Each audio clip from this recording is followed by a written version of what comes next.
Lisa and I welcome Sierra Sil to our podcast. Got a grumpy old man in your life? Change that. Okay, not that way. Sierra Sil Natural Mineral Joint Pain Relief with a money-back guarantee at Shoppers, London Drugs, and the best health food stores. Head over to sierrasil.com, SIERRASIL.com. Use your code GF and get 10% off your purchase. Hello there. Welcome to Gracefully and Frankly. I'm Lisa Brandt. I'm Erin Davis, and our podcasts, like life, begin at 40. Right. Well, this is a different kind of podcast for us, right? Well, you could call it a best of.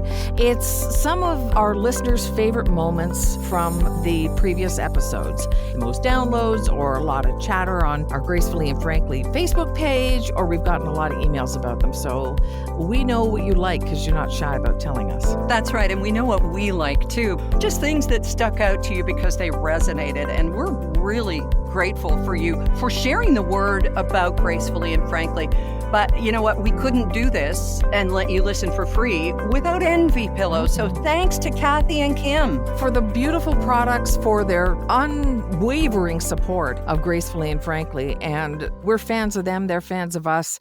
And we just love their Envy Pillow. The V in Envy stands for the shape of the pillow. Cradles your head, supports your neck, and doesn't wrinkle you up because it's not squishing all over your face like your regular pillow does. It's a premium pillow for sure, but it's well worth the investment because you are. So check out envypillow.com, see what they have, and when you're ready to make a purchase, get 10% off by putting in the code GF for Gracefully and Frankly. And the first of our 3 best of episodes, while Lisa is enjoying La Dolce Vita and all the other desserts. In just a sec.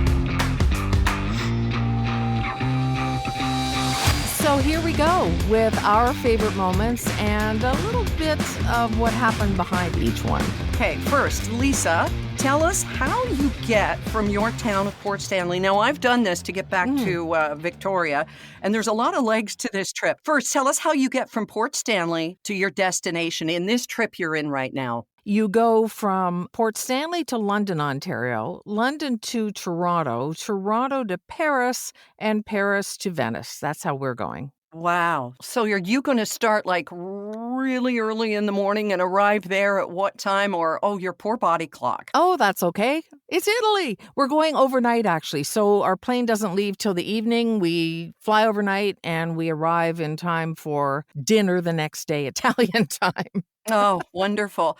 I found that in Italy, and this won't affect you, the wine didn't give me a hangover because it was so pure. Well, I'm hoping that about the pasta because I don't eat pasta because of the gluten and everything else they put in it, and not to mention wheat.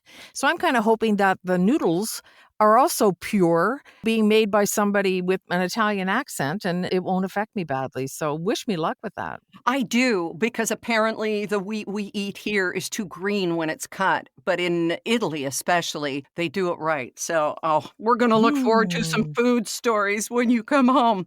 Okay, let's picture this. The first leg of your trip, the getting to the airport, the security, the check-in, and the wait are over. Now you're on the plane. You've gotten the middle seat. Did you hear about the Australian carrier that is offering prizes to people who book the middle seat? Yeah, because no one wants them. I've been trapped in there before. It's not fun. Oh, I don't blame them, but yeah, I haven't seen a lot of the things that other people have seen. Some do, but the one thing that drives me bananas to see on a plane. Can I guess? Go ahead. Can I guess? Okay, I'm going to go with my top 2. Okay, shoes off is my big number 1, and it is with flight attendants, but it's people who do not respect the seat in front of them. Those are them. It's not just shoes for me, though. It's shoes and socks. And I've seen people do this where they just have to have their ugly little yellow cheesy toes out there doing whatever their piggies need to do. And it's just gross. I have taken my boots off before just because of my feet being so sore. Not boots necessarily, but whatever I'm wearing. and just kept my feet to myself in their socks by my seat. And if I get up and go anywhere, I'm going to put my shoes back on. But I've seen people take it all off and then they've got their feet stretched out and the cart's coming. And it's not your living Ye room, you uncouth Oh, tool. wow. The uncouth tools coming soon to the Yes. London Arena. And hitting the back of the Oh, seat God. too. It's like, do they not see a head in front? Like there's a person there? Yeah, and getting up and using the back of the seat in front of you as your ballast. Oh, pulling it And all of a on. sudden, you're getting a case of whiplash. You're in the middle of watching Marley and Me, and snot's everywhere. And then all of a sudden, this jerk behind you actually Yeah. jerks. The people who take their shoes off, I travel with a pair of travel socks or slippers. Mhm.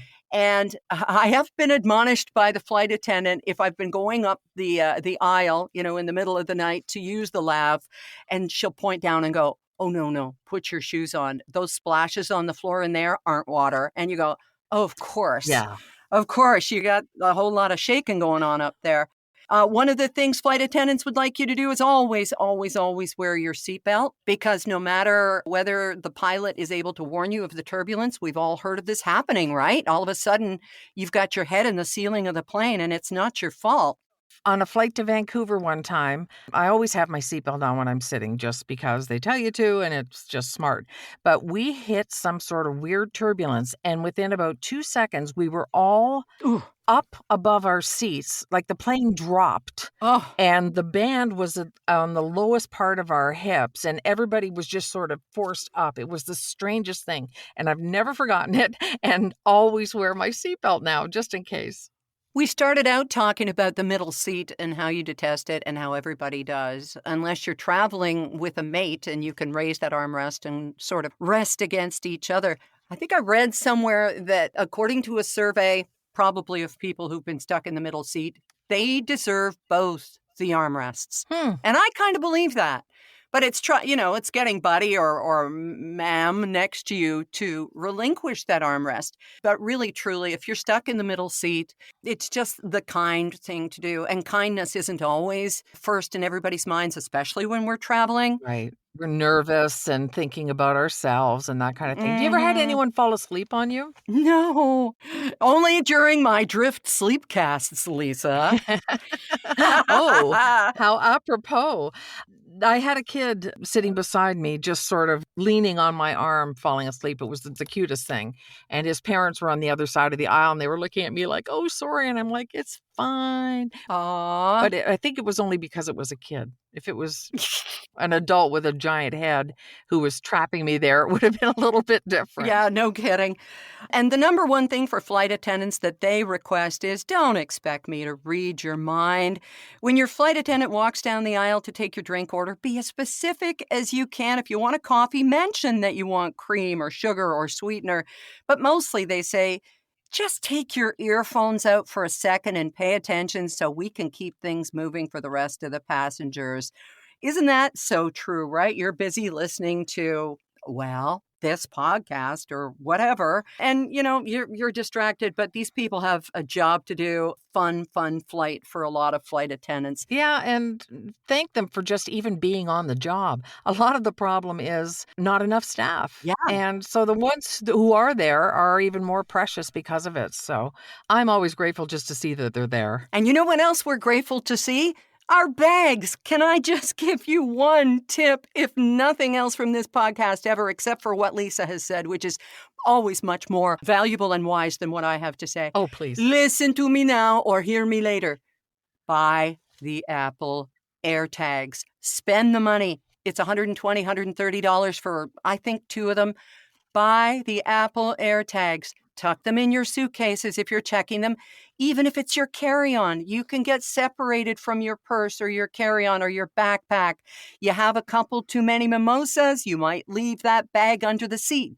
But please buy the Apple AirTags. Lisa, when I had my travel debacle in November, after 7 hours in the Edmonton airport on my way to Toronto, I was able to get to Pearson, standing there, almost tears in my eyes, as the luggage carousel went around and around. And Rob texted me and said, "Honey, your bag is in Edmonton. Wow. And I said, honey, your bag was in Edmonton, but I'm in Toronto now. What are you talking about?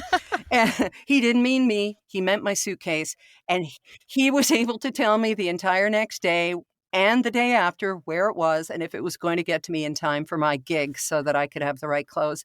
So please, even if only for peace of mind, they have been found in back alleys in suitcases that were stolen. So many stories. And of course, air tags can be used for nefarious reasons. That's not what I'm on about. You take care of you. Have you got them yet, Lisa? I'm not with Apple. I am Oh, Android. I don't have anything Apple in my life. I left that cult some years ago and got rid of all my Apple stuff. So what am I supposed to do? well, here's the other tip I have for you, and I'm sure that there's Android tags. I don't know how you people live. Just look it up yourself. I can't do everything for you. What I'm going to suggest is with you and your travel mate, whether you're doing carry-on or whether you're packing, spend some time before you go through where you drop off your luggage and just put half your stuff in her bag and vice versa, so that if one of your bags gets lost, you will still have your own underwear. There are Android luggage tags, Erin, so I should probably make the purchase, right? That's my slow clap for you. I'm very happy for you. No, really, I am. Get the damn tags. That's what I'm saying. All right. I have to ask you, Lisa, did you end up getting some version of AirTags? Please tell me you did. Oh, geez. I totally forgot. Oh, and how many times have we talked about it? Oh, my God. Silly me. Oh, Yep. all right. Okay. I don't learn nothing. I hope that you have your Maple Leaf pin or flag on, too, so they know you're Canadian. Oh, absolutely. Flying my proud Canadian self everywhere I go, for sure. Okay. Coming up, a real eye-opener as I stepped out of my comfort zone, which, okay, we all know that's my pajamas, and hosted an event in downtown Victoria. And you know what? I haven't been asked back. Just saying. And then we're going to step into my tiny obsession with a particular shoe.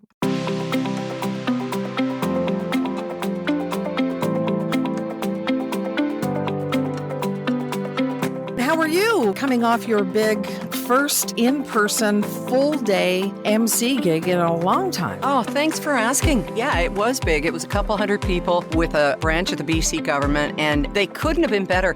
But I'll tell you, I had a couple of awakenings, and yeah, I go back to Toronto and I do these a couple times a year. I still MC things. But in this case, for one thing, one of the speakers was very graphic about her experience in the residential schools as a child, her mother's experience, her grandmother's experience. And it was very graphic because, it's not a fairy tale. It's some really awful things happened. But when Yeah. it was over, the CEO said, I'm going to go out. And this was after a lunch break. She said, I'm going to go out. I got to say a few things. Because a couple of people had said to her how profoundly disturbing it was. And you know what? I get that. There were people there who were very disturbed by her message. And so the CEO, which I think was showing great leadership, went out and said, you know what? We could have done that better. We could have prepared you more for it.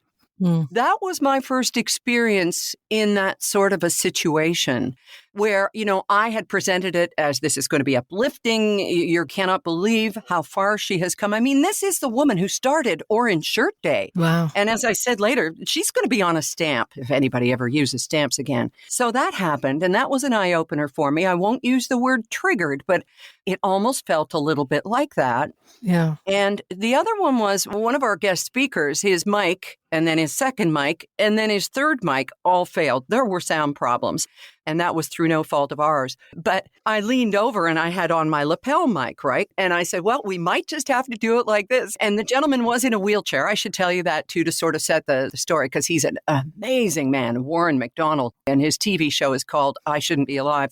But I leaned over and I said, we may have to do it this way. And he said, well, that'll be awkward. And I said, no, it could be fun. And all of a sudden, I heard the Golden Girls coming out of my mouth.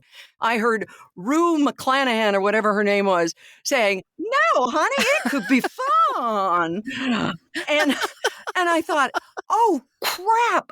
I can't flirt anymore. Now I just seem like this is awful. Did you feel like you were being predatory or that people viewed you that way? Like from inside, when you're 60, you don't feel any different than you did when you were 34, right?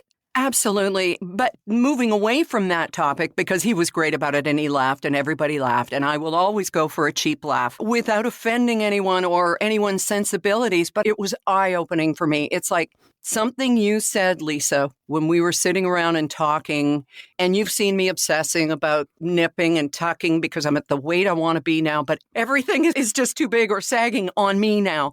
And you said, Erin, we're 60. Nobody's looking at us. I didn't mean that to be a bummer or anything, but this is a time in our lives when nobody's judging us for how we look, and we're a bigger package right now. Was that a surprise to you to sort of hear that? Well, you talk about being 34 in your head, and for me, I'm forever 42. That's always where I'm going to be in my head, I hope. But you have spoken about this, and I think Michelle Yeoh at the Oscars also said, don't ever let anybody tell you you're past your prime. And she is our age too, also born in 1962. And it's just like, we are fading into invisibility. And I don't see that as necessarily a negative. I realized as soon as I stopped coloring my hair and I started looking more my age that I became invisible. And younger people would maybe hold the door open for me, but do it with a impatient thing, like I gotta let this old broad through or whatever. And I actually found that kind of amusing. I thought it was kind of funny. It's like, you have no idea. I'm actually kind of cool and you're an idiot, is what I was thinking in my head. But, and thank you for holding the door. But I don't find it to be a complete negative. I find that there's so much more power within me now. I glow so much more inside me than I expect to come from outside me, that I don't mind if I'm walking around feeling kind of like I'm in an invisibility cloak. It doesn't bother me. And I don't feel like anybody cares what I wear. I don't know. It's just, I'm finding a freedom in it. That's very interesting. I can only liken it to when I moved to Vancouver Island from Toronto, how long it took for me to even walk the dog without makeup on, because I was so used to having that mask, that armor, that thing that protected me. So when somebody went home after seeing me at Loblaws, they didn't say, whoa, what a bag, So I've always had that because of being in the public eye, and I don't know if I can ever let it go. I shook it off in a heartbeat. Of course, I didn't have your level of recognizability, but that stuff, pretty much once I stopped working in Toronto, I just shook it off with no problem, and it felt great. I probably should wear more makeup. Yeah. But I do wear some, but I don't fuss a lot over it or any of that stuff. What about your mom? Can we just do a little informal survey between the two of us? My grandmother, one of them was she had to trek out to an outhouse until she was in her 70s. She was pure Prairie League, that woman. My other grandmother, dressed to the nines, always wearing her heels and her tender tootsies, no matter how bad her arthritis was, always with the jewelry and the lipstick. My mom, she would gasp at fellow women in the grocery store who would go grocery shopping in their curlers because they wanted to look good when their husbands got home. Right. She'd rather be dead than be seen in curlers. So I come from that level of look good when you go out, because that to her equaled self-respect. What was your mom like? My mom would look amazing when she felt she was at her proper weight. And if she put on 10 pounds, she'd think, well, what's the point? And stop caring. And it wasn't that she didn't care. And even when I say I don't care, I mean, I still make sure things match and I am fully dressed and all that kind of stuff. I have a little bit of pride. I've noticed that about you. I really like that about you, Lisa. You know that, Lisa? Everything matches on her. She is a snappy dresser. Well, I have to admit, one day I went out and I didn't realize until I came back that I was wearing a pajama top. So, it's not always perfect, but luckily I had a jacket over it. Yeah, that's what my mom was like. She went through phases of, she felt like she had it all, and it usually had to do with weight. She would spend a lot more money on her clothing and pay a lot more attention to it. Yeah, she gave into what I'm giving into, and much, much younger than I have. Stretchy pants and sensible shoes and stuff like that. I still have my heels and stuff. I have a pair of Fluvogs that I haven't gotten rid of. You should explain what Fluvogs are, because it sounded like you were just speaking, something out of Star Trek. We know what they are. Fluvogs are my dream shoe. I was standing in a Tim Hortons of all places one time with a friend I was working with, and I just was drawn to these heels in front of me because they were so unusual. They tapered, but then came out wide at the bottom, like a suction cup almost. And the shoes were obviously very expensive and well crafted. And I said to Leanne, what the heck is that? She goes, oh, that's a Fluvog. And it's Fluvog, and the designer is, I believe, Canadian. Yeah. And they have storefronts. They even have a community on their website where you can resell your used Fluvogs, and they hold their value remarkably if you've taken care of them. So it's just a thing where I fell in love with Fluvogs, and I've had a couple pair over the years. To me, they look like Minnie Mouse shoes.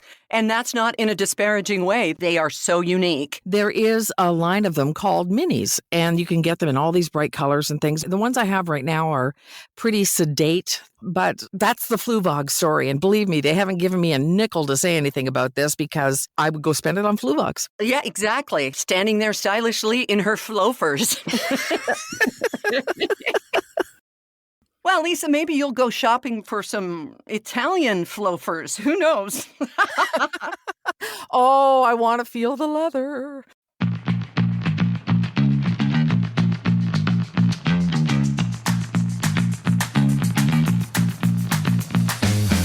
Well, this next story is one that I hear about a lot from friends like you, from listeners, from readers to my blog at erindavis.com.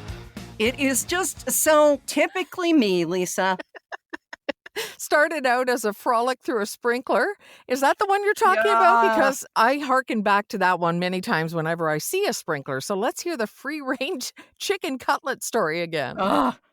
I kept thinking as it's happening, I can't wait to tell Lisa about it. But what we used to call the Reader's Digest version. Okay. The local firefighters, because it was going to be in the mid to upper 20s here in North Saanich, our part of Vancouver Island. So they said, we're going to come and spray from the trucks and let everybody cool off. And it happened to be in a schoolyard near us. We had Colin and I said, okay, let's go. So I put on some leggings and I put on a tankini top, a long bikini top, which I found out no longer fits me. So there I am. And I thought, well, if I'm going to wear this thing, I've got to put in a little bit of a boost. So I got what we call a chicken cutlet. It's a little silicone, like a pad almost. And it's comfy and warm, and it's nice. It's nice. Rob likes to nestle it up against his cheek after I've been wearing it. Is that too much information? The lease of loss, bring me a cutlet. Yeah. Anyway, someone else is doing that today because we ran through this plume of cold water, Colin and I, hand in hand, and it was cold, but it was wonderful. And when I got home, I realized that one of these little chicken cutlets had fallen out. Oh, no. So we're looking around the house, retracing my steps, checking in the Mini to see if it's there. Yes, the same Mini Lisa and I shot our promos in. And it's nowhere to be found. So Rob and I go back and we found all kinds of stuff on the field, but we didn't find it. And then the scenarios of what happened to that cutlet started going through my head. All I could think was, I bet Dottie would find it because it's got your scent. And she'd be like, oh, wait a minute. This smells like Mom. You're probably right. She has started pulling out the odd sock and things that I leave on the floor, which, as you know, are many. Well, the other thing was, I remember when I had Leroy, the border collie, and he grabbed my mouth guard once and looked at me and smiled with the funniest face ever, and then it snapped in half. And that she would probably pick it up and pierce it with her teeth. So in a way, it's good she didn't find it. Yeah, someone's dog or child has made off with this thing because it's not like the field was groomed. There was still stuff on the field. So goodness knows what happened to it. But all I know is somebody's mother was horrified. And really, isn't that what Mother's Day weekend is all about? From Mother's Day to Thanksgiving weekend to my birthday, just saying, which is nearly upon us. Let's make sure neither of us does anything to traumatize children. Okay? You know, that's always our aim.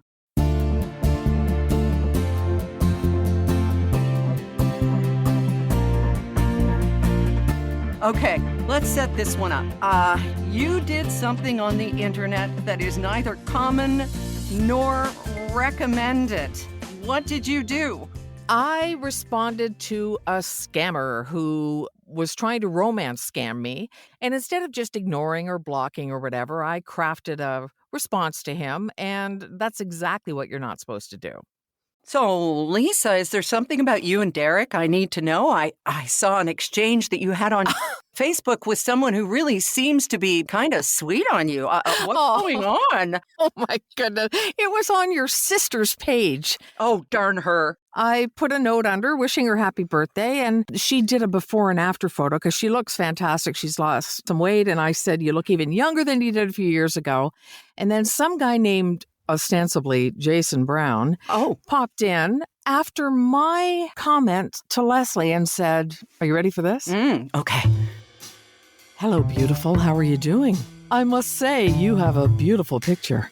Please, I would like us to be friends and get to know more about each other, too. If you can send me a friend request, that would be nice of you. Wow. Day changed. I know. Look at you.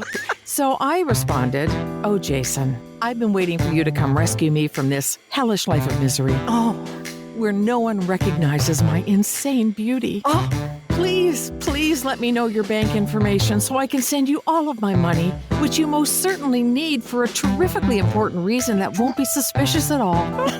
That's the best own I think I've ever read. Jason never came back. Oh. Jason has gone. No, he's trying to find a way to get to Port Stanley. He's probably looking online at real estate so you can set up your little love nest and you can have visitation with Cuddles. But I'm just so sick of these guys coming into Instagram and they're a doctor or they're in the army or whatever, and it's just such crap. If he does respond, we are all waiting with bated breath to find out what happens next in this incredible romance novel. So is Derek. Yeah. Okay. Couple of months have passed. Yep. Did you get a response? Not from this particular guy. Live and learn. A few days later, you did it again. I know. Share that one with us. I told you, learning isn't my thing. All right. I'm getting that. I don't know why I did that in that voice either, but anyway, yeah. So this guy's name, Franklin Wood. That sounds real, doesn't it? Oh, yeah. It sounds like you buy coins or collectibles from him for starters. That's right. And then they'd be worthless when you try to sell them. Yeah. Yeah. So he wrote that he spent a while looking at my page, looking at my beautiful photo, blah, blah, blah. Mm-hmm. They always have to mention God. He was amazed at the beauty with which God created me. Oh. He'd like to have me as a friend and wants to know more about this beautiful angel and tried to add me as a friend, but it didn't work. So he wants me to add him as a friend. And so I just said, Franklin, why don't we skip the formalities and just pledge our undying love, credit cards and bank accounts to each other? What's mine is yours and yours is mine. I see there's a monkey in your profile pic. He had a monkey on his shoulder. So I'm looking forward to having a monkey. In fact, I think I'll just keep the monkey and let you go. Farewell, my love. Relationship begun, happened, and over in 5 sentences. Oh, that was so masterful. Yeah, except it encouraged them all to follow me, but whatever. Oh, God. Anything for followers. Okay, coming up in a moment, the fruit that could inadvertently be sending a sign that you're open for business, not unlike Lisa's answering trolls, as the best of Gracefully and Frankly heads to the grocery store shopping for the other passion fruit.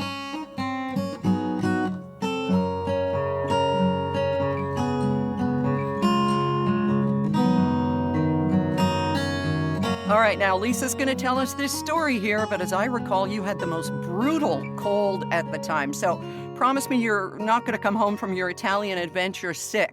I promise I'll be well. Good. Okay, so it started with part of a blog post that I wrote about learning that this woman got a pineapple tattoo. And she thought, wouldn't it be fun if the pineapple was upside down? Well, she got this thing permanently put into her skin and then was told that that is a signal that she's looking for swingers. Open relationship. Yep. Okay. A little fruit on the side. So when we were shopping in the beautiful little town of, say it for me, I can't say any of them. P-A-apostrophe-I-A. Paella or paella. I'd say it wrong, too. Nah, beautiful little town. And the nicest shirt had pineapples on it. And I thought, oh, this is ridiculous. I'm buying it for my husband. It's going to look great on him. But a lot of the pineapples were upside down. And after I bought it, as you know, I thought about it for a while and thought, I just wrote about how this is looking for swingers. What's he going to think? So I did end up trading it for another shirt. It was a nice shirt, though, but I don't want to put him out there as a billboard for affairs. And by the way, Lisa's blog is at voiceoflisabrandt.com. It's a must-read every day, no paywall. Help me out here, Lisa. We go through life not knowing something like a pineapple upside down could be a symbol for hey, hey. How do you not unknow that? I don't want to know that now. Help me. I don't think there's a way, and it ruined a perfectly nice men's shirt for me because of that. I don't think there's a way. I mean, this might be over already. Who knows what the kids are doing now? And we're stuck with it in our minds forever. I will never look at a pineapple the same way. A pineapple! Oh, no. Geez, we have a lot of laughs on this show, and we go deep on some things, as we will next week on episode 41 in our best ofs. Well, we're going to wrap up this week with warm thoughts and wishes for a lovely Thanksgiving to you and yours, and of course, your birthday on Sunday, and then we'll both be 61. Don't forget, my phrase that pays is mi dispiace, the most Canadian phrase ever, I'm sorry. So repeat after me. Mi dispiace. What does it mean? I despise myself. Oh, no wonder I couldn't say it. I refuse. No, but it is sorry. It honestly is mi dispiace. Or I'm dispatching myself. I'm out of here. I don't know. We've probably got language scholars who are going, why don't you guys stick to trying to speak English? But anyway, arrivederci. Talk to you next week. Bye-bye. Okay, bye.